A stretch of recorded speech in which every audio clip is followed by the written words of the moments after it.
Hi everyone, welcome back to my channel. Thank you guys so much for watching and thanks for clicking on today's video and supporting my channel. So before we go ahead and get into this video, I did want to share with you guys my eyeshadow that I'm wearing as well as the lip that I'm wearing. So I did do a Hocus Pocus like ColourPop palette inspired look. So as I'm filming this, the day that I'm filming this, ColourPop is releasing their Hocus Pocus collection. And while I'm tempted to pick that up, I know that I don't need it. I know that I'm just falling into the hype. I know that I have colors like this in my collection. And so the palette that I used today was the BH Cosmetics Royal Affair palette. And this palette is definitely one that isn't used very much in my collection. And this is what I used completely today to, do this eyeshadow look. And I'm so pleased with it. I do feel like you could create something very similar to this in that ColourPop palette. So I've basically been able to talk myself out of that palette because I don't want to bring in a palette that I don't need, even if the packaging is super cute or even if it's, with Hocus Pocus, because as much as I love the movie, I don't need an eyeshadow palette that has Hocus Pocus written on it. You know what I mean? So anyways, the Royal Affair palette is definitely going to be a palette that I'm going to be reaching into. So I just wanted to share that with you guys. And then as far as the lip, so ColourPop is coming out with a lip duo, one for each of the Sanderson sisters. So Winnie, Sarah, and Mary. And so I wanted to just wear a red lip as well because of course I was inspired by the ColourPop collection. So I am wearing a ColourPop lip liner actually, and it's in the shade Ilari or Ilari. I'm so sorry, but it's just this like maroon color. And then I am wearing on my lips, it's actually the MAC and Selena collaboration, and it's in the shade Queen of Cumbia.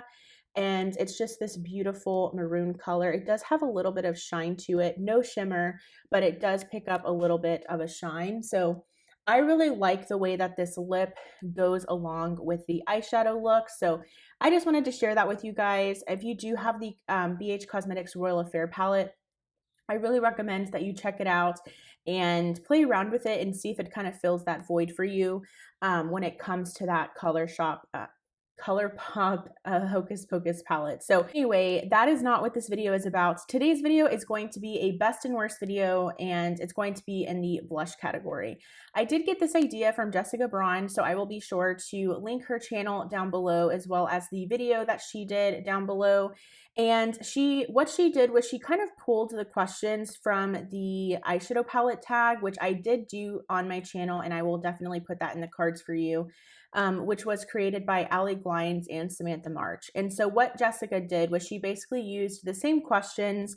I think she did add just a few more questions, but she decided to do it with her blush products. And she did actually do it with her lip products as well. So I thought this was really fun. I feel like I always talk about how much I love blush, but I don't even have a blush dedicated video. So I wanted to go ahead and do this and kind of like, copy Jessica's idea. So let's go ahead and get started. I'm very excited. So the very first question is the most used everyday blush. And so you guys will probably be able to guess this. This is from BH Cosmetics. This is the Blushing and Bali palette. It's actually a blush and highlighter palette, but this is by far my favorite blushes in my collection. I think the formula is so amazing in this product. I also really do enjoy the highlighters, and you can probably see how much I use these blushes. You can kind of see the shape of the pan underneath. So this is by far my most used blush in my collection, and one that I could definitely reach for every day if I wanted to. I don't usually do that because I like to rotate through my collection, but this is definitely my most used. So the next question is most expensive. So I kind of have two in this category because I actually have a blush quad. I didn't know if that would work or not, but I also do have a single blush. But the blush quad is actually the Natasha Denona Bloom Blush and Go palette, Glow palette, and it has the two cream products as well as the two powder products.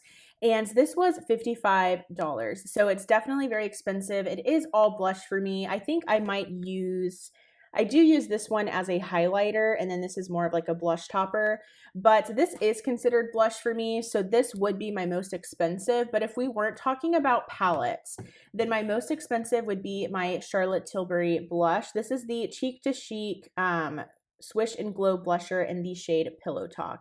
And this is definitely my most expensive. I did pay $40 for this one.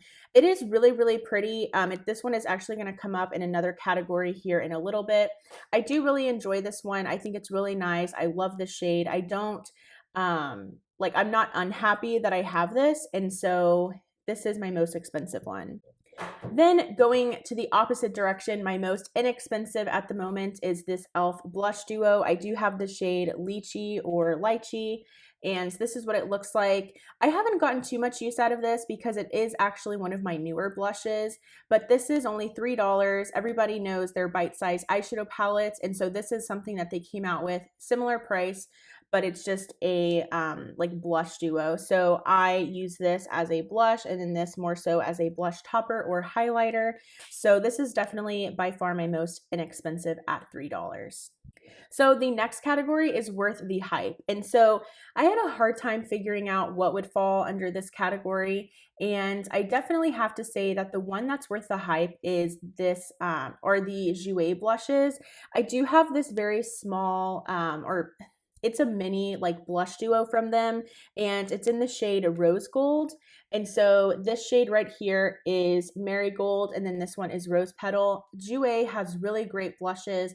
They used to have a blush palette. I feel like that's not available anymore, but I did want to get my hands on that. But I'm very happy nonetheless with this. I know that they do have their Rose Gold duo in the full size, but this is plenty for me, and I feel like the packaging is still really, really cute and travel friendly. So I think that they are worth the hype. I think that if you were wanting to purchase one of the duos, I mean, I don't think you would be disappointed because their blushes are so beautiful, and the shades that they have are also super stunning. And moving along into the not worth the hype category, and I'm so disappointed in this, but this is the Cover FX blush duo, and it's one of their monochromatic blush duos in the shade Warm Honey. I did just pick this up, and it was part of the Ulta 21 Days of Beauty. It was on sale for half off, and so I did pick it up for the $19.50, I believe. But this is just not worth the hype in my opinion. I've used this, and while it is pigmented, it's not as like, it didn't wow me. It didn't like, pick me up off my feet or anything like that. It's just an average blush for me, in my opinion, and I was expecting a lot more from this shimmer shade, and I just feel like I really enjoy shimmery blushes. I love blush toppers, and so I just feel like this one didn't really do enough for me when it came to just like, I guess, the formula and the shimmery shade. So favorite from a favorite brand, I was having a hard time with this because I have a lot of favorite brands, but I don't have a favorite blush, I don't think, from a favorite brand. I feel like I just love blush in general, so I have a good range of brands in my blush collection. So I went again with the BH Cosmetics Blushing and Bali palette because I do enjoy BH Cosmetics. I think they have really great eyeshadows. As you know, I was just using that today for my eyeshadow look. They also have really great brushes. I like their bronzer that I own from them. I really did enjoy their concealer as well. And then of course, I love these blush palettes from them. So this is definitely my favorite blush from BH Cosmetics, but also BH Cosmetics, I think I could consider one of my favorite brands because I do like a lot of things from them. So then my newest blush at the moment, it is this ColourPop one. I did purchase, so they had like a 25% off site-wide sale not too long ago, and I did go ahead and pick up a few things from that sale. I wasn't going to, but I was like, you know what, I purchased a sponge.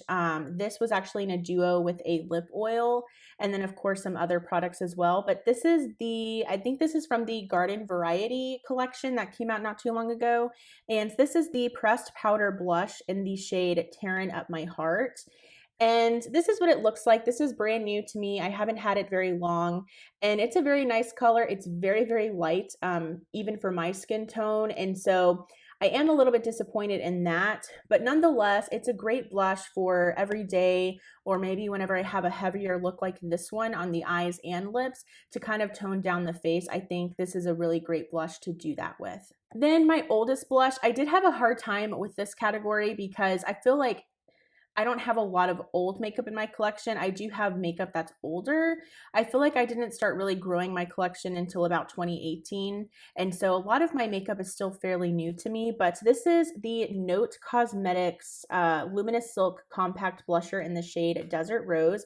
I did get this in a BoxyCharm in 2018. That was the last time that I actually got BoxyCharm was in 2018. I no longer get that anymore, but I love this blush. This is probably the only BoxyCharm item I still have in my collection because the quality of this blush is really great. I also really do enjoy the shade as well. So I think if I remember correctly, this is probably my oldest blush. So best memory, and this is actually going to come up again in another category, but this is the Wet n Wild Color Icon blush. I do have the shade Mellow Wine. I really, really love this blush. I talked about it in my what was it? I think it was like drugstore makeup tag, and I really enjoy this formula. This is best memory because I used to use these all the time in high school, and this was one of the few blushes that I've actually hit pan on and completely finished up and repurchased. I loved the formula that much. I loved the color that much. And so this is best memory for me because those were just good times and things were a lot more simpler because they were a lot more simple because I was just a teen. I only had a little bit of makeup in my collection. And so that just kind of holds the best memory for me. I wish I knew what blush I used for my wedding because I just don't remember. I feel like my whole makeup process is kind of a blur when it came to my makeup that day, but still probably this Wet n Wild blush for best memory. So most underrated. This one I also had a hard time because I feel like I have blushes from pretty well-known brands, but this is the Clove and Hallow Liquid Tint, and it's the Hydra Tint blush, and I have the shade Georgia. It looks just like a nail polish, but this I actually picked up per Sarah Rose's recommendation here on YouTube. She absolutely loves her blush shade that she has, and so I was like, you know what, I'm gonna go ahead and give this a try. And it's a really nice formula. I feel like it's definitely underrated because everybody talks about the M Cosmetics blushes. And while, I haven't tried those, I don't know how good they are, but these are far more inexpensive, and you can even get, like, if you sign up for their emails, you can even get like $5 off. So I only paid like $14 for this blush, and you get so much product in here. So I think that this blush is definitely underrated in my opinion, and I think if you're on the market for a liquid blush or you want to just support a more like lesser known brand, I do recommend this one. So most overrated, while I feel like the Cover FX monochromatic blush duos are overrated, I also think the Charlotte Tilbury blush formula is also overrated, and this is nothing to write home about in my opinion. Like I said, the color is absolutely stunning. That's the main reason I am keeping it in my collection. I did consider returning it, but everything else besides the color, it's just to me. I don't think there's anything, like I said, to write home about, and so I do think that this one is most overrated. So most nostalgic, going back to my Wet n Wild Color Icon blush, it kind of just goes hand in hand with best memory. So because I used these in high school, these are definitely the most nostalgic for me. I know that they changed up their packaging, so they're kind of like in the like circle container now, but this is definitely the OG packaging, the square. It came with like a little brush here, and then of course you have the square pan of the product. So this is definitely the most nostalgic since it is the formula that I used in high school. All right, so the final category is actually most disappointing, and I feel really bad using this as an example, but this is the Milani Luminous Blush, and it's in the shade, it's the Milani Baked Powder Blush, but it's in the shade Luminoso. And this is obviously a cult classic. It has nothing to do with the shade. It's just, I feel like everybody hypes these up so much. This is the only one that I have, but I did used to own Rose de Oro, I think. And I just feel like blush has just come along so much. Like the BH Cosmetics is far superior than this, in my opinion. I think that these are, beautiful colors that they have. I think the formula is really great. It's just, I feel like they're most disappointing because people hype them up so much that whenever I use this one, I'm like, yeah, it's pretty, but I mean, I feel like the BH Cosmetics one is so underrated and like nobody really talks about that when it's just better in my opinion. It lasts all day on the skin. And so this was kind of most disappointing just because how hyped it is. I know that that's kind of like falling into the other categories, but I think definitely I was disappointed by this because it just doesn't really live up to what everybody says about it. So that is everything when it comes to this best and worst like blush category video. I hope you guys enjoyed. You guys know how much I love blush, so I had a lot of fun, coming up with these answers, going through my collection. So I hope you guys enjoyed. Please do give this video a thumbs up. Also, comment down below, what are your favorite blushes? Answer some of these videos. If you do have a YouTube channel and you're watching this, I do tag you to do this tag. But thank you guys so much for watching, and I will go ahead and see you guys in my next one. Bye!